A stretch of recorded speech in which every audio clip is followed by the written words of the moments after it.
tiempo de 5 minutos. Muy buenos días. Y sobre este tema vamos a escuchar en los próximos instantes a Pablo Encalada, experto en Derecho Penal en Comisión General. Para lo que me han invitado. Creo que hay que dividir el proyecto de reforma que nos propone el presidente de la República, que son, creo, en tres. Tiene que ver con las ampliaciones, aumentos de penas, ¿no es cierto?, como lo ha propuesto.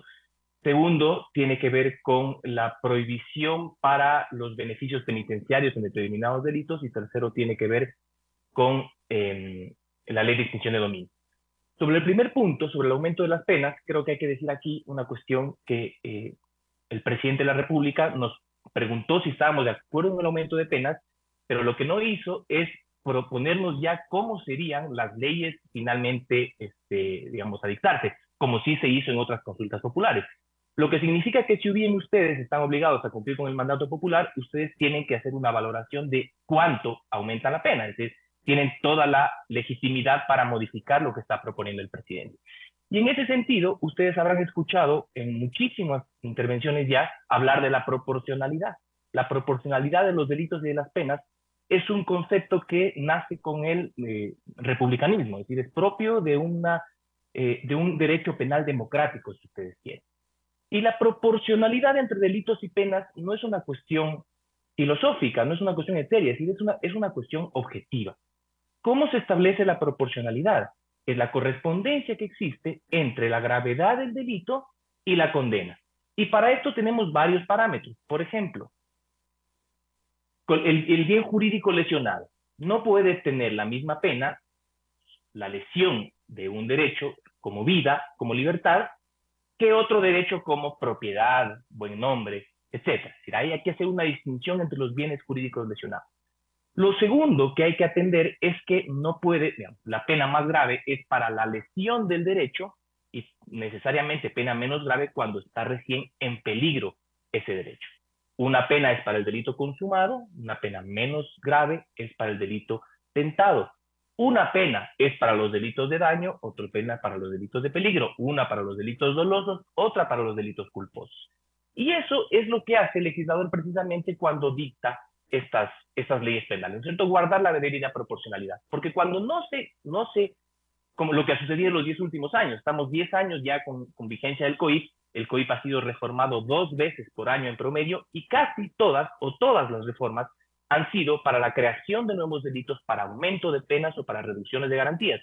Es decir, el COIP es un código represivo, nació de manera represiva y permanentemente lo hemos ido agravando. ¿Cuáles han sido los resultados? Creo que está a la luz de todos. Bien, y entonces, vamos con el primer artículo 1 relacionado con el terrorismo. Hay algunos artículos con los que no hay problema, pero hay otros que sí. Por ejemplo, el del terrorismo.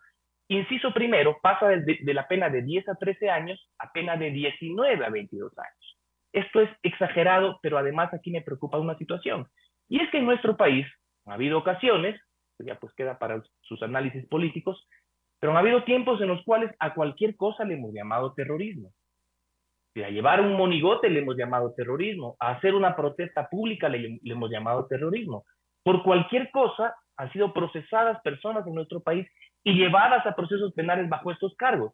Entonces, terrorismo, el primer inciso, que no es aquel que tiene como resultado de muerte de una persona, es riesgoso para los ciudadanos que pasemos de una pena de 10 a 13 años, que es hoy, a 19 a 22 años, cuando sobre todo ha sido mal utilizado. Así que aquí, en este delito, yo sugiero que la pena tenga que ser necesariamente reducida, porque no puede tener la pena del asesinato que tiene hoy por hoy. En el delito de drogas, me parece que, si bien hay un aumento desproporcionado, aquí lo que me preocupa es que en las tablas de drogas, ¿no es cierto?, hay unas diferencias entre delitos de mínima escala, mediana, alta y gran escala. Yo creo que ahí más bien tendría que atenderse, porque hoy por hoy son muy pequeñas las diferencias para pasar de mínima, mediana, alta y a gran escala. Porque hoy se está proponiendo duplicar en los casos de gran escala y casi que triplicar en los casos de alta escala, ¿no es cierto? Entonces ahí más bien las penas podríamos estar de acuerdo, pero sí verificar que esas diferencias sean realmente aquellas que distingan una mínima, mediana escala de una gran escala.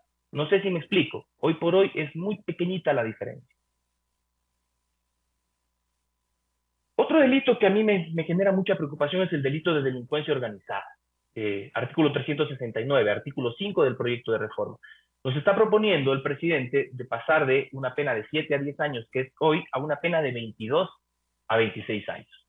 Esto también, claro, cuando hablamos, cuando hablamos del delito de delincuencia organizada, uno se imagina a los tiguerones, a los lobos, a esta gente. Pero sucede que en nuestro país, en nuestro sistema de justicia, se ha utilizado el delito de delincuencia organizada para procesar cualquier tipo de delito y generalmente cuando Fiscalía no tiene claridad respecto de cuál es el delito de imputar. Es decir, si no tengo claridad sobre el delito, entonces asociación ilícita o delincuencia organizada.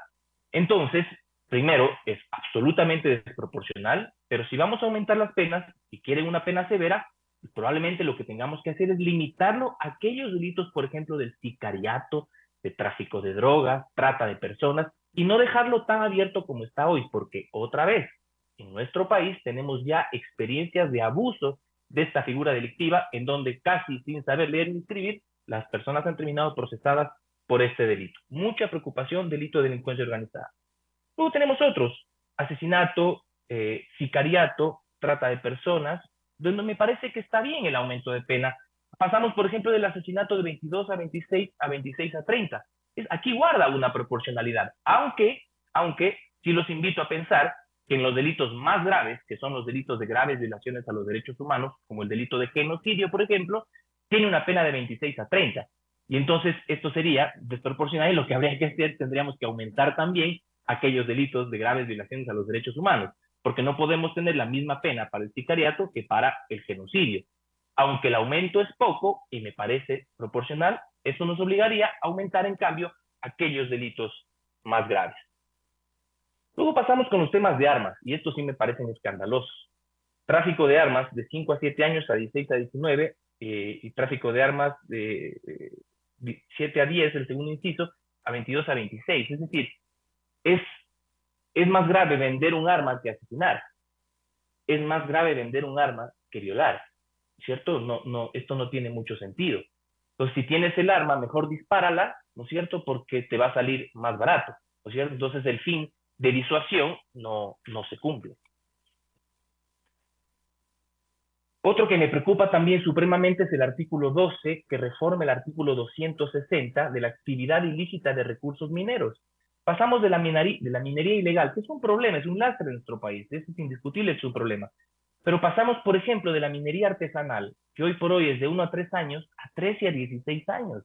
Es decir, estamos haciendo una asimilación como que todas aquellas personas que hacen minería artesanal son parte de una organización criminal, y eso no es así.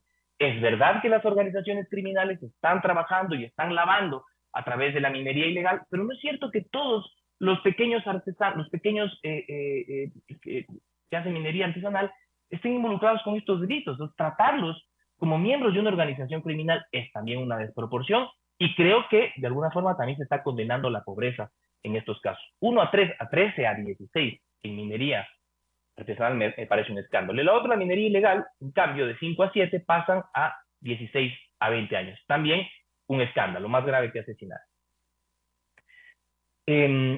Luego están estas propuestas que también las contestamos en la consulta popular, que es, en cambio, qué hacer con las armas, la tenencia y porte de armas de los policías, cuando son armas de policías o de militares. Nuestro COIP establece penas de 1 a 3 y 3 a 5 en estos delitos. Y nos propone, ¿no es cierto?, el presidente, que cuando se traten de armas de la Policía Nacional, la tenencia, es decir, tenerlo en la casa, sea una pena de 10 a 13 años, más grave que el homicidio. Y el porte, es decir, andar a cargar un arma en el vehículo, en la calle, una pena de 19 a 22 años. Es decir, es más grave portar un arma que, sin permiso, que pertenecer a una organización criminal.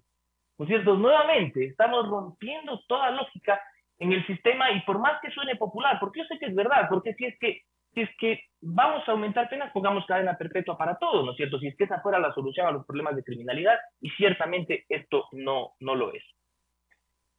Luego está lo relacionado con la prelibertad, artículo 13 del proyecto de reformas. Aquí no hay absolutamente nada que hacer. La propuesta fue, no queremos, lo que propusieron los ecuatorianos es, no queremos que se dicten medidas de prelibertad o régimen semiabierto en determinados delitos. Sobre esto no hay nada que hacer. no queda más que aprobar. Y finalmente, algo que me preocupa también y que ustedes deben prestar atención, es sobre la ley de extinción de dominio. El presidente nos preguntó, ¿usted está de acuerdo en reducir los tiempos en simplificar los procedimientos? Nos dijo el presidente. Los ecuatorianos le dijimos que sí. Ok. Y entonces él nos dice pasar de 6 meses, por ejemplo, de la etapa de investigación a 30 días. Yo creo que esto hay que analizarlo, porque si bien tenemos que reducirlo, porque eso aprobaron los ecuatorianos, 30 días quizás se convierte en muy poco tiempo y por lo tanto, en lugar de dar respuestas efectivas en el sistema de justicia, vamos a promover la impunidad, porque no tenemos tiempo de investigar.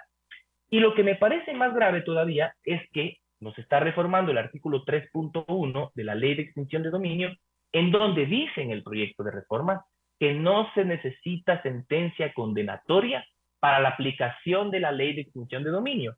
Y esto podemos discutirlo por horas, pero lo que los invito a ustedes es a que revisen el dictamen número 124 RC de la Corte Constitucional, que fue precisamente el dictamen que emitió la Corte cuando emitió las primeras preguntas del presidente de la República y que le pidió a la Corte Constitucional que se pronuncie. Párrafos 55 y 57 del dictamen 124. La Corte Constitucional ya nos está diciendo que no se puede atentar al principio, a la garantía de la presunción de inocencia.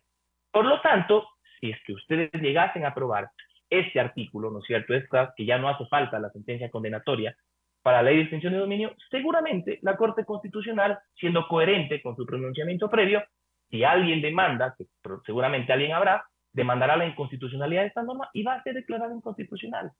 Mejor es atender lo que ya tenemos por seguridad jurídica, lo que ya ha resuelto la Corte Constitucional. Espero haber abarcado en 5 minutos lo que ustedes me han requerido. Muchas gracias por su atención.